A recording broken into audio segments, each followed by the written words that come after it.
Ang utang ay scam. Ni minsan ay hindi ako umutang noon. Kadalasan, ganyan na nadadapa ang mga negosyante, lalo na yung mga nag-uumpisang mga negosyante.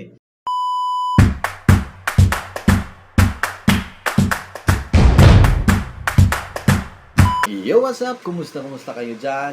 Ako nga pala, si Jeff Cinco, isang entrepreneur dito sa Davao del Sur at meron akong mahigit 7 taong kapalpakan sa pagpapatakbo ng isang maliit na negosyo. Pero bago natin umpisan yung usapang utang na yan, ay gusto ko lang ikwento sa inyo ang aking karanasan. Taong 2013 ay nandito na ako sa Davao City. Galing ako ng Maynila at doon ako nagtatrabaho sa loob lang ng 5 taon. Pagbalik ko dito sa Maynila ay nakapasok agad ako dito sa isang kilalang hardware sa Pilipinas. At kilala rin ito kahit na hanggang ngayon. Nung una ay takot talaga ako sa utang. Grabe ang takot ko dyan. Isipin ko pa lang, nanginginig na ang aking laman.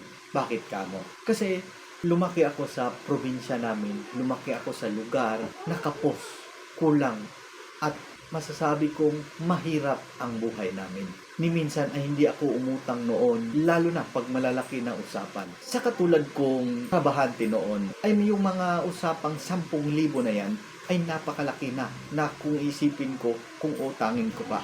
Pero kahit na ayaw ko talagang umutang, ay dumating talaga sa punto na ito'y aking kinakailangan. 2015 nga pala, nung ako ay nahuli ng aking asawa. Nawala na po ako sa aking pagkabinata sapagkat ako ay nagpakasal na. At alam mo naman dito sa Pilipinas, pag kailangan pag-usapang kasal, birthday o binyag pa yan, ay mangungutang ka talaga para may mapakain ka sa ibang tao. Pero yun na nga ay nakautang ako sa panahong yun ng siguro mga 30,000 pandagdag namin sa gastusin sa gaganapin na kasal ko. Bakit ko sinasabi na yan na ang utang ay scam? Hindi naman scam yan dahil wala kang perang natanggap. Ang ibig ko lang sabihin dito na ang utang ay scam. Ganito kasi yung nangyari noon. Meron akong ATM noon. Uso yung sangla-sangla noon dati. Hindi ko lang alam kung uso pa to ngayon. Meron akong ATM doon. At nilapit ko doon sa isang nagpapautang na kumpanya sa tapat ng pinapasukan ko. Ang pagbayad ko dito ay every kinsinas at karapusan. Meron silang kukunin sa sahod ko o sa sweldo ko. At ang kontrata namin ay babayaran ko to sa loob lang ng 1 taon. Kaya bakit ko nasabi na ang utang ay scam? Kasi sa panahong nangutang na ako, may utang na ako at nagbayad na ako buwan-buwan. Pag meron ka na kasing utang, lalo na yung sangla, TM na yan, ay hindi ka na makakaalis sa utang na yan. Yan ang katotohanan talaga. Kasi nung nasubukan ko ng umutang at kinaltasan na ako every kinsinas at katapusan, nakita ko na, aba, magaan lang pala. Parang wala lang naman. Yung kaltas sa akin ay hindi ko siya naramdaman sapagkat maliit lang ang kaltas niya sa bawat buwan. Kaya, ang ginawa ko, hindi pa natapos o hindi pa nabayaran, hindi pa na-paid yung buong taon na utang ko ay nag-renew na naman ako. Ito yung sakit nating mga Pilipino. Kaya, iwasan mong makautang umasangla yung ATM mo. Dahil pag naumpisan mo yan, kasangla na yan, hindi mo na yan mabibitawan hanggang tinanggal ka na ng iyong pinapasukan. At yun na nga, nung taong 2015 pa ako nagkautang, pero hanggat sa lumipat o umalis ako sa aking pinapasukan at napadpad ako dito sa Digos City, ay yung ATM ko ay hindi ko pa rin nakuha. Umabot na ng 2 taon mula nang ako ay umalis sa aking pinapasukan. Kaya masasabi kong ang utang na yan ay scam. Pero kung isa ka ng negosyante talaga, ang utang ay hindi mo maiiwasan. Kasama mo yan kahit na ayaw mo pa. Dahil yan naman talaga ang ating toong buhay, mga negosyante. Lalo na ngayon, naalala ko tuloy na yung isang branch namin ng salon doon sa may malapit sa MCOR ay kailangan na naman, sira na naman at kailangan na namang palitan. Kasi yung papalitan natin guys. Yung aircon namin ay siguro ay wala pang 2 taon pero sira na agad siya. Hindi ko alam kung malibang brand ng aircon ang ginamit namin. Kaya bakit agad yung nasira? Bago pa lang naman siguro yon kasi 2 taon pa lang siya. At ang isa pang dito, yung utang na yan ay kakambal na talaga natin. Lalo na yung sa usapang stock at sa mga supplier ay kailangan mo pa rin umutang dyan. Gagawa ko ng separate na video para dyan sa usapang utang sa supplier. Maganda yan. Maganda yung i-share ko na video na yun. Kaya hintayin nyo lang. At yun na nga pala, balik tayo sa usapang utang. Sa atin talaga, puno tayo ng utang eh. Ang daming magsasabi sa atin na, grabe, ang yaman nyo, ang sarap ng buhay nyo, meron kayong negosyo, ang dami nyong negosyo, ang swerte nyo talaga. Maraming magsasabi sa atin talaga yan. Pero ang magsasabi niyan, hindi yung negosyante. Kadalasan yan yung mga kapitbahay nyo, kaibigan nyo, o mga kamag-anak nyo. Sasabihin nila sa inyo na, ang yaman mo na, ang laki na ng negosyo mo, ang dami mo sigurong pera, ang laki ng benta mo ngayon eh. Pero hindi nila alam na tayong mga negosyante pala ay may benta pero wala tayong pera. Bakit wala tayong pera? Kasi nga, yung bawat araw na nagdaan sa kalendaryo na yan ay halos lahat ng numero dyan sa araw na yan ay meron kang babayaran. Yan yung katotohanan sa mga negosyante, no? Na nakatingin ka na lang sa kalendaryo at nag-check kung paid na ba to, kung bayad na ba to, at ekes naman kung hindi mo pa nababayaran.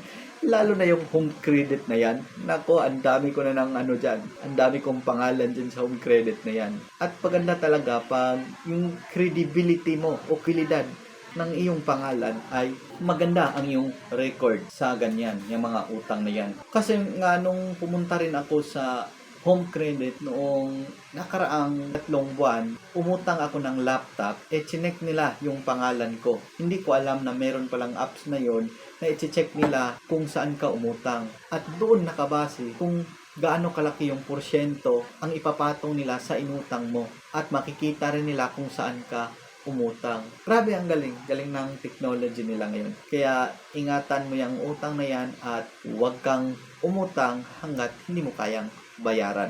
Huwag kang magsangla, lalo na kung nagtatrabaho ka pa. Huwag mong isang layang ATM mo o sasabihin mo, pinatago ko lang. Pinatago ko lang, baka mawala. Pero yun naman pala, nandoon na sa sanglaan. Sa buhay talaga ay napakahirap. Lalo na kung mag-umpisa ka pa lang. Lalo na kung sa panahon ngayon, meron ka ng anak, meron ka ng asawa, at marami ka ng posibilidad sa buhay. Kaya anumang pagsubok natin sa buhay ay ating lagpasan. At kung hindi mo maiiwasan na umutang, ay umutang ka lang ng nararapat at iyong kinakailangan. Dahil baka sa utang na yan ay masira pa yung pangalan at sa panahong iyong ito ay gagamitin at iyong kinakailangan ay ang pangalan mo ay sira na at hindi mo na mapakinabangan. Sa mga negosyante namang nag-uumpisa ay ito ang masasabi ko sa inyo. Huwag muna kayong mangutang hanggat hindi nyo pa alam ang kalakaran ng iyong negosyo. Hindi mo pa alam ang benta o kita ng buwang to, ng susunod na buwan at buong taon ng iyong negosyo. Dahil meron lang kasi na akala natin yung benta ngayon ay tuloy-tuloy na. Dahil malakas na ang iyong benta ngayong buwan na to, akala mo talaga panalo ka na. Dahil sumamba ka. Yes, maraming pagkakataon talaga na ang buwan na to na akala mo ito na yung benta mo buwan-buwan ay tsamba lang pala. Kadalasan ganyan na nadadapa ang mga negosyante, lalo na yung mga nag-uumpisang mga negosyante na ngayong buwan na to, pagpasok ng buwan ang laki ng benta nila, ang lakas. Ngayon sa susunod na 2 buwan ay umutang na ng bagong motor, bagong cellphone at bagong sasakyan. Kaya nung pagkalipas ng buwan na yon, pagkalipas ng taon o 3 buwan, ay bumalik na ang totoong kalakaran sa negosyo. Na sumamba ka lang pala ng buwang yon, kaya malaki ang benta mo. Kaya mag-ingat sa ganyang klase ng benta, tsamba-tsamba yan, o season-season na yan, huwag ka munang padalos-dalos sa pag-utang. Bakit ko nga ba ito sinasabi sa inyo? Kasi naniniwala ko na kailangan nating malaman o hindi tayo magaya sa iba na nakapag-umpisa ng negosyo pero natumba dahil sa maling diskarte nila, maling paniniwala at maling atake sa negosyo. Kumita lang ng konti, iyon na, pinusta na, umutang na hanggang kisame. Mali yan. Kaya Sana marami kang natutunan sa video na to at mag-comment ka rin naman sa baba kung may utang ka ba ngayon at kung nabayaran mo na para maging masaya ang ating usapan. At kung ang video na to yung nagustuhan, mag-heart ka naman at i-share mo to sa iyong mga kakilala at kaibigan para meron din silang bagong natutunan. At huwag mong kalilimutan, ako si Jeff 5 ang nagsasabing, kumbati, pirmi, laban lang sa buhay, laban lang sa pagnenegosyo, tuloy-tuloy lang tayo, let's go!